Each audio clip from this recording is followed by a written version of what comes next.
Alright everyone, welcome back to, I don't know how to rebuild space planes. Yeah, that's what we're playing with me, 4 kilobytes short, the idiot aeronautics designer who doesn't put ailerons on planes he's trying to get off the ground. Edmore is now feeling a little bit more confident that our space plane is working. I'm not, personally, but that's just me, and let's get going and see if they'll actually take off this time. If I can actually control this thing. And the answer to that question is no. Well, when we drop 2 tons, it'll work. In flight, restart flight. That, I think, was a similar problem to what we had before, where the adjustment of forward movement on the wheels was causing an issue with everything else. I may have to move everything back again so that it doesn't tilt back like it's currently doing. If that's the case, then we'll have to see how that works, won't we? Slight adjustment, slight adjustment. That should do it. And that should also do it. And we're about to flip over. Whoa, everything's falling apart. Everything. Okay. Broke the engine off. Going to have to be very careful with that because it is sticking out there a little bit. It is like right up against the ground. I have this feeling that this can work, but I think that this might be the last time we try it with this particular forwardness of the engines and everything, because that is causing so much damage to that little itty bitty rotor in the back. Okay. Yeah, she is too front heavy, and before Edmore dies, I'll see you back inside. Alright everybody, we are back inside. I am going to go ahead and move these back because that's where my wheels are. And because that's where my wheels are, that is where all my weight is going. It is going to be a little bit front heavy, I think, compared to the lift. Yes, it is. There's really no way for me to fix that. I don't think. Even this only this only brings it up even just a teeny tiny bit in comparison. So this is what we're going to try to fly now. Now we have the ailerons. Now we should have... Let me go ahead and fix this as well. Actually, let me just take that off completely.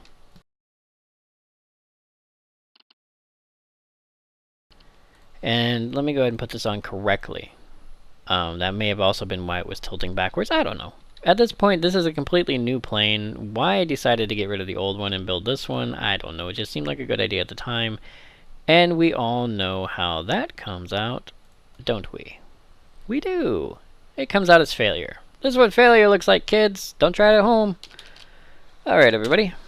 There we go, the Aero Mapper 4. And by this time, you're thinking to yourself, why don't you just go back to the other ship, add the parts that you needed, call that the Aero Mapper 4, and stop crashing Kerman into the dirt. It's because I'm a sadistic bastard, and you guys are having more fun with this than you'd like to admit. So I will see you back out on the runway. Alright everyone, back out on the runway with Edmore, who is just as frightened now as he was before. In this case, I think it's because we're front heavy, but if you've noticed, we haven't tilted backwards yet. Good sign. Hopefully that's not the only good sign. So, come on Edmore, we've actually adjusted most of the problems. We're a little bit more stable. We have our little, ailerons going on. We might be able to actually make it off the ground. One would hope. Please. Pretty please. Pretty please with a cherry on top. And some sauce? A little bit of sauce? Oh! I think the sauce worked. It worked just a little bit. Okay, so we're back to where we started before. Or where we were before. Which is attempting to actually get off the ground, and it seems like that happens at about 142 or so meters per second. Whoa. What we're doing now is I'm very gently, very slowly coaxing the bird, as we will call it, towards a north-south trajectory, and she leans a little bit when I turn. So what I have to do is I have to tilt to one side and then turn to the other. And so I am kind of forcing her. I'm probably losing a lot of efficiency by doing this. but doing it now is a little bit better than doing it later. If you notice, half my fuel tank is now gone, and we're barely at 1,000 meters. So that's a really, really, really bad sign, I think. I think I may have had to try to do this at an higher atmosphere, so this flight may not function like we want. Whoa, whoa, whoa, whoa, whoa, whoa, whoa, whoa, whoa. Whoa, what's going on? Stop it. Okay. Ah! Closer to what we wanted. Very much closer. Not perfect. Mechanical Jeb, this is your moment to shine, good sir. Let's kick her up a notch a little bit. Just a little bit, mechanical. Come on, Jeb. He's not working for me. This is... Well, I know I haven't activated Jeb. I'm fighting the plane more than I'm fighting Jeb. I'm going to say kill rotation at this point, just for the purpose of being safe rather than not. Kill rotation again, Jeb. Okay. Fuel almost gone. Bad sign. Very, very, very, very, very bad sign at only 8,000 meters. This won't end well for us at all.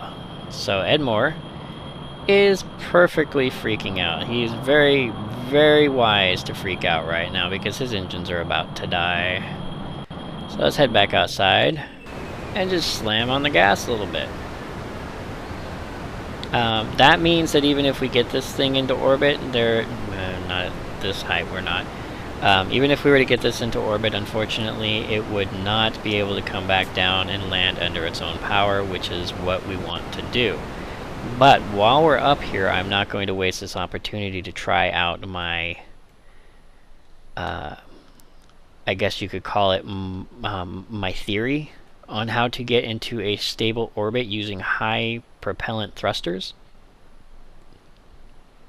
It may not work because we're not high enough, but I'm hoping that it will. It did not. We ran out of fuel way before. And we're running out of thrust and everything else. Okay. Two things. First, we're ending the flight. Now, the second thing we're going to do, once we load back up, is I'm not going to make my G-turn. I'm not going to make my turn, especially at this low altitude. Half my fuel is gone before I even got there. The plane is not good for making turns at this low altitude. Maybe at a higher altitude it will. But what I want to try is I want to try the thought I had regarding my ability to actually take off from the runway.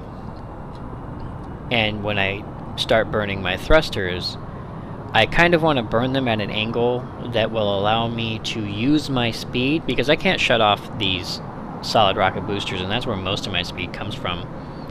I want to use that as the ability to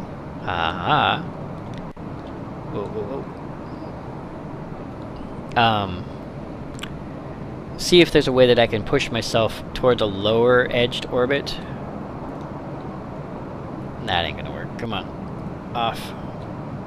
So I guess kind of what I'm saying is just like to fly off the end of the horizon so that the gravity will pull me at the same time that the thrusters are pushing me, and somehow I'm able to take a 470 kilometer orbit and turn it into a much closer orbit that can then be used for better adjustment on a lower fuel cost. I don't know if that's making any sense. I'm pretty sure there's a bunch of people watching this, or whoever watches this, saying to themselves, I know exactly what you're talking about and you're an idiot.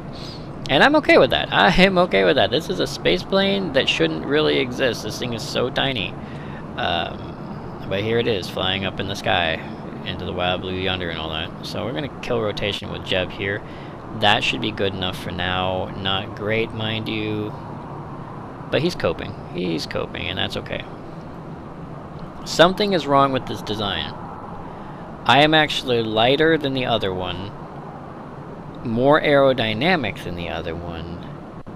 And by other one, I mean the space plane, not the aero mapper. And I'm burning fuel faster than I should be. I don't know why that is. And that's actually really kind of scary a little bit. Now that I think about it, because I watched my previous video, And I did not burn out of this tank. What burned this tank was my rear rocket engine. This little rear rocket engine is what burned my tank out. So I'm thinking this design, as aerodynamic and as shiny as it might look, is less efficient than my previous design with the big blocky frame in the front. I guess that 0.25 tons really does make a difference. I'm not 100% sure. But if that's the case, I think I found out what the problem is. Alright, I am going... No, I'm not even going to cut these engines at this point. I'm just going to leave them on. And they should go bingo fuel now. Alright, and here we go. And once again, I'm going to see if I can do this properly. I do not know. I do not have enough fuel, I don't think, to even pull this off. I also don't know what's going to happen when I kill Mechanical Jeb. My whole plane may go whack job and fall out of the sky. 60, 50, or excuse me, 46, and then 50, and then 60, and then off. And then what we're going to do is this. Whoa, it's fighting me bad. Fighting me very bad. Ah, damn it. Bingo fuel at 100,000 meters. Well, sort of bingo fuel at 100,000 meters. Yeah, once again, this is going to end up a lot like the other one did, which is once I get to... Oh, damn it, Jeb. Prograde. Just because.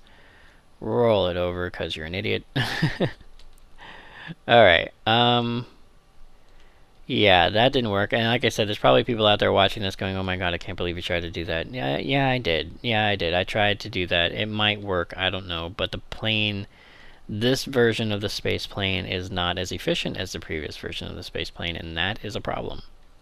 So we're going to scare the crap out of Ed, and then as soon as we do that, we're going to go ahead and go back to the hangar and probably try a slightly different version of the original space plane. And this is how we're going to scare the crap out of Ed. Is everybody ready? Here goes. Ah, Ed, your space plane is falling to pieces. No. Oop, bits bumping into each other. That's what happens when I release all the decouplers that I have attached. It a nice little blip. I guess if I wanted to launch him and then ditch these, this would be how I do it, because the map sat is still attached. But Ed is very scared. He's like, why did you do that? Why did you scare me? I don't understand. I'm lost in space. And yes, Ed, you are indeed lost in space. And you know what? Stop that. Stop that. I want to flip over and look at my garbage. There it is. There's my garbage. Floating in space. There are my wings. Oh my god. Yep. And eventually you're going to crash back down, and so is your garbage, Ed. But we're not going to be around for that, because we are going to end this here, because this is the end of this particular space plane attempt. So I would like to thank you for joining me once again, 4 kilobytes short, on this Let's Play with Kerbal Space Program.